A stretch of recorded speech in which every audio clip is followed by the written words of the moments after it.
Before I begin, I will apologise if I'm not communicating very clearly. So I only arrived yesterday and after a 20-hour travel, and I think my brain is still trying to catch up with my body. So, but today I'm going to talk about smart living in remote places. So as you'll see in a minute, Australia and Western Australia cover very large areas. They're huge land masses.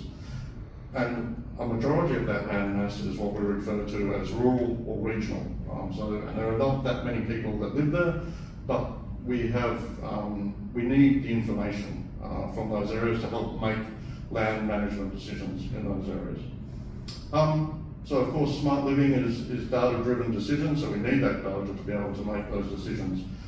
Of course, in urban environments, Internet of Things has been a great success, and a majority, probably 70% of IoT projects take place within an urban environment where you have the infrastructure to support those types of systems.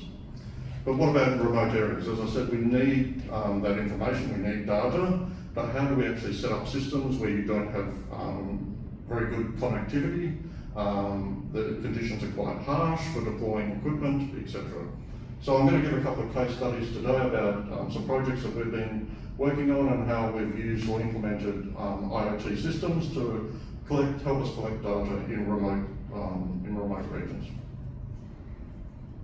So it matters in environmental monitoring. It matters for a whole number of reasons. As I said, it's for acquiring data in particular. In those areas that I'm going to be talking about, we have a large agricultural sector.